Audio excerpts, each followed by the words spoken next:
All right, so you're getting scammed and you're never going to make any success with your D2C brand or your e-commerce brand if you aren't doing this, because performance marketing, or I would say paid ads in general, just doesn't work by itself, right? Now we do over $30 million in terms of revenue for the D2C brands that we work with. I'm the founder of Surge9 Media, Ritvik Elawat.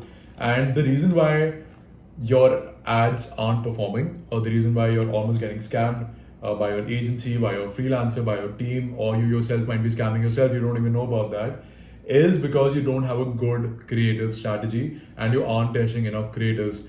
I've said it multiple times and I'll say it again. The only way that you can win in 2025 and the years to come is going to be huge volume of creatives. Everything has become AI, everything has become algorithmic, everything has become about volume, right? So you need to mix quality and quantity both when you're trying to make any business successful for that reason, but even more so e-commerce because it is a bit more lower ticket.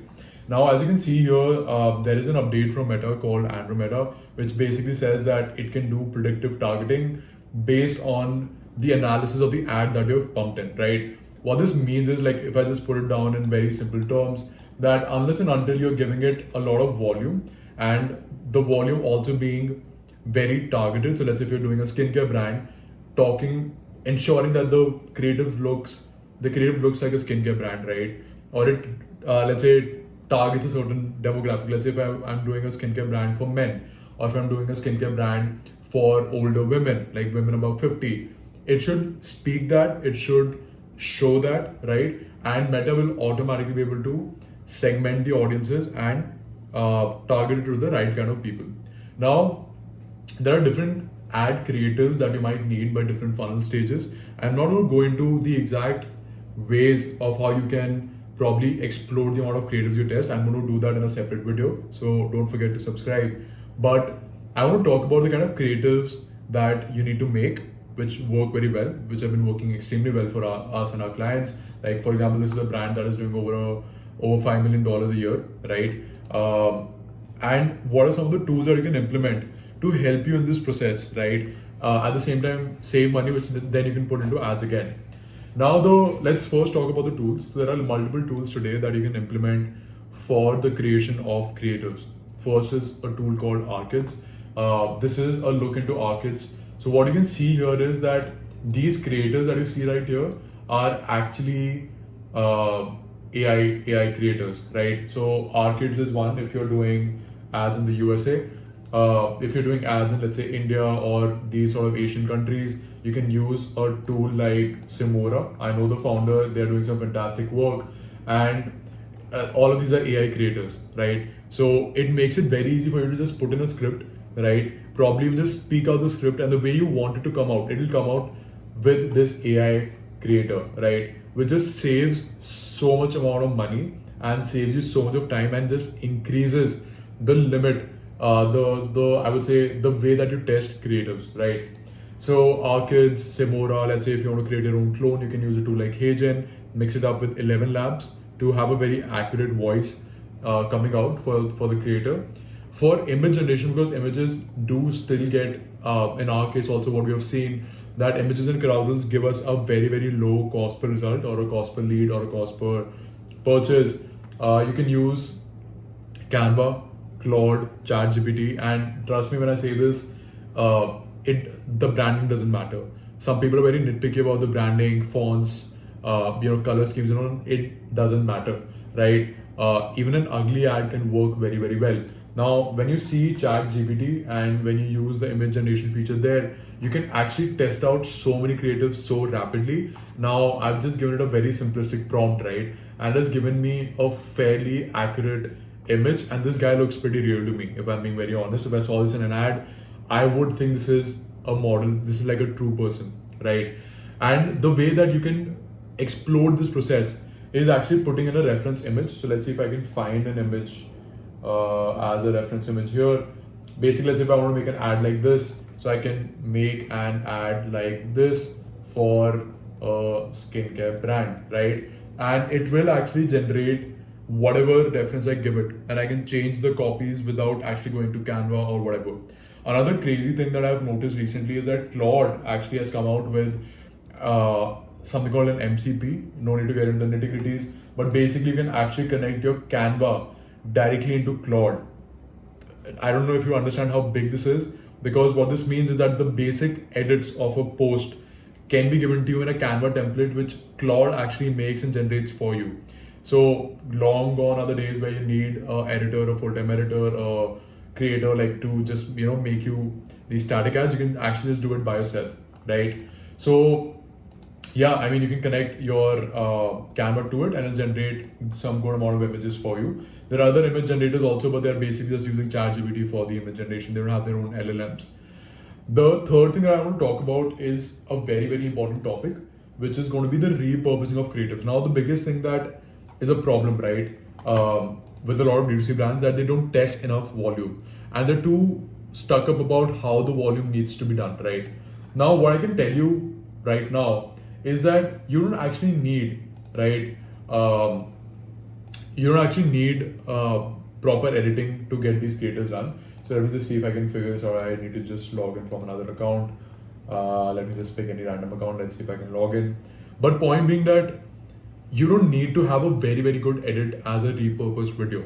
Whatever video that you're investing your time and money in to make generate an output, you can actually make variations very simply using Canva or Figma, where let's say you just put a strip on top which says something different on the copy, right? Or maybe you just edit it in a different way, or maybe you just add a sticker somewhere on the creative, and Meta will actually consider it as a new creative. Now the problem with Meta is that when you are making these creatives, right, since there is such a big audience out there, like 2 to 3 billion people using Facebook and Instagram, Meta might be a bit unfair towards your ad account. Maybe it doesn't show it to the right kind of people, and what will end up happening is that it hasn't. Let's say if you find that okay, this creative was really good, it should have worked. Maybe it didn't work because you didn't test enough volume, right? So what I would suggest is a very good way to test things out is actually going to be just making simple variations, right? So okay, so this is a funny thing, right? This is some old brand that I used to work with. Now you can see here very simply, right? I have just made a very simple variation here. Let's say I know it's a very bad creative, but trust me, it works. So all the nutrients your skin needs, it's a supplement. I can just call it. You better, this is the last. This is the last supplement you need for your skin, right? And then you can say, 20-year-olds are going crazy for this supplement, whatever. The point being that you need to make variations on creatives. The more volume you test, the higher the chances of success that you get with your Meta ads, right? So that's another way to do it. Now, let's say if you don't want to go this AI route, you want to test out multiple things, you want real people making real videos, you can go out and put a post on Upwork. Upworks work really well.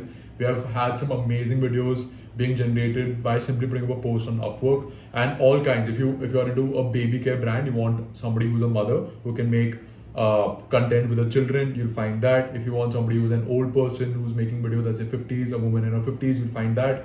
So Upwork is incredible for that. The second way to do is just doing Instagram DMs. Just put the hashtag and the niche that you're in, or for the kind of products that you need content for, and you will actually find a lot of people making creatives in that regard. So you can see that this woman is here, she's making content for this one. This lady seems to be again in the skincare space, right? So you just start finding people who are making creatives in the niche that you're in. Now look at this lady, right? Now this lady seems like she has got good skin. She seems to know how to click pictures. You can just go ahead and reach out to her. So this is another way to find good creators, good creative inspiration as well for the kind of images that you want to test on, right? So you can just DM them, send them a hi, and get it moving. Most people who are creators, they are very open to DMs, and they will be able to help you with that. And the third approach, which I personally find is a very good approach towards brands, is actually going to be using something like founder-led content, right? So founder-led content is going to be another very important aspect for you to implement, right? So that's something that you can do as well. And yeah, I mean those are the tools. And then these are the kind of ad types that you can test at the different stages that you're at. If let's say you're doing anything less than $100,000, you are in the TOF stage. If you're doing above $100,000 to $250,000, $300,000 a month, you can consider MOF campaigns, and above that you can have a full-fledged funnel being built, right? So brand story ads, brand mission ads, product education ads, product use cases, product targeting. These are something that you need to do in the TOF because people don't have awareness, especially if you have a very new kind of a product, which I would suggest have a moat around your product. Moat being an unfair advantage that your product has, which no other has. Consideration, which is like the MOF, before after kind of things, right? More detailed product usages through different segments, bold statements about the product. Podcast type ads also work really well. And in the BOF, you can have special codes, coupon codes, restock, like, I'm restocking this thing, right? Review based ads. So these can work very well. There are a lot of multiple things that we can do here, right? And I would highly suggest that change your approach towards ads, because if you don't do it, chances are that you won't find success. You can spend millions and you'll still not find success over your ads. Okay. So if you want me to help you with your brand, we only take 1 to 2 brands a month. You can book in a call. I'm leaving my link down below, and happy to have a chat with you and see if you're a good fit. So until next time, this is Ritvik Kalawat, and I'm signing off.